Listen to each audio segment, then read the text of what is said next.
The folks that came before us, and how hard they had it.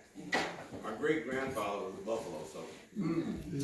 He was also a Civil War spy, but they didn't call him a spy because he was black. They called him a black dispatch. They sent him behind enemy lines to take count of Confederate troops, guns, men, and so forth and so on. Sometimes he would be gone for 2 or 3 months at a time, and he would be busted in rank at his troop because they didn't know, they thought he went AWOL, which means absent without leave. He would be found in the Freedmen's Hospital in Louisville, Kentucky. He would have malnutrition, he would be sick, and then they would nurse him back to health, and he would return to his outfit, which was the 114th U.S. Colored Troops. Basically, the last time he was out, the War Department sent a communications to his department or his troops saying this man has been on special duty for the War Department. He was a black dispatch. They didn't call him a spy because he didn't deserve that recognition, more or less. But still, he was a spy. Yeah. That's a Mr. Gratts, you also, I'm sorry. Go ahead, Mr. Davis. But you can go. I was just gonna say, you also have ancestors that were enslaved here in Weatherford, and isn't that the bill of sale? Yeah, the bill of sale from my great-great-grandmother. Yeah, Her so daughter, here they on keep Long. also, you know, Did it have a price on it? $3,500. $3,500, yeah. So from AJ and Liz Hood to the Ryder family at Weatherford. which The was- Ryder, yeah. Yeah, that was Fred Cotton. Fred Cotton's, yeah. That's his grandfather. in-laws, yeah. Yeah. I have one other thing to say. When we lived in Mill South in the 90s, the young man that was killed in the accident Wednesday morning, he and my daughter were the only 2 blacks going to Mill South when we lived out there. So I noticed how she'd come home and it would be like she was mad at the world. And one day I talked to her, I said, what's wrong with you? And she told me how those kids were beating her down, you know, calling her names. I said, you do not have to take that. I said, you got a mama and a daddy, huh? If you need anything, you call one of us and we'll be there. You stop taking that. So that made her who she is today.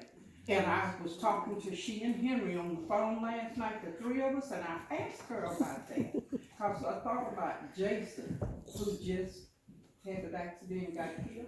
And I wondered, did they do him like that too? I don't know, you know.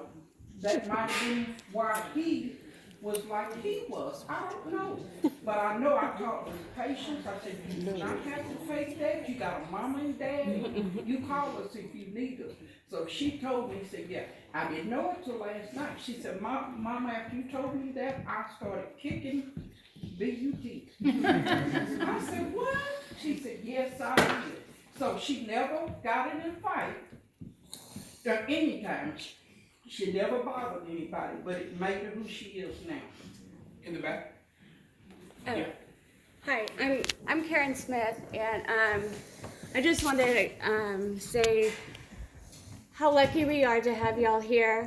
A year ago, due to some racial issues at our school, I leased the school out and I got to know Tony and James, and I knew they had so much information that I wanted to hear. So I leased the building out and got to hear a little bit. Then I went to the city and I wondered why we were not promoting what I thought was a gym in this city. And so I had talked to the city a couple of times about what we could do to help promote the building and our Black history here in Parker County. So time kind of went by between me talking to the city, and then on Facebook, they had talked about things they were gonna do this spring and summer with the parks, because the building is part of the Parks and Rec. So I asked a simple question: what are we doing to promote Mount Pleasant? Because they had all the other parks. What are we doing to promote this building? And I knew they knew who I was and kind of had talked about it. And it was like, hey, here I am. I'm still the thorn in your side, wanting to know why we're not promoting this beautiful building. So I said, you know, I just happened to mention, why don't we open it, because it was the beginning of February, why don't we open it up for Black History Month? Make it as simple as that. I do have one child that had some racial issues here in town. He is biracial. And so I just wanted to know what would help our city combat some of that systemic racism that we have going on in our schools right now. And I thought education was the biggest part. If we don't continue to tell these stories that we've heard today, the stories will be lost. And I think it's really important that we continue to teach our children the real history in our town. They get enough of the white history in our schools. This, to me, is more important to my kids because I want to make sure they get a balanced education on what really has happened. And I can't thank James enough for doing this. This was just, yeah. I've also, just a couple of things that I suggested is also maybe having once a year a Raymond George Day. We have a jazz quartet or something, a barbecue, whatever, something to celebrate him also. And they were really happy about that. If anybody would like to just say, hey, I think it's great that we're promoting this building, just call the park, Shannon Goodman at the Parks and Rec.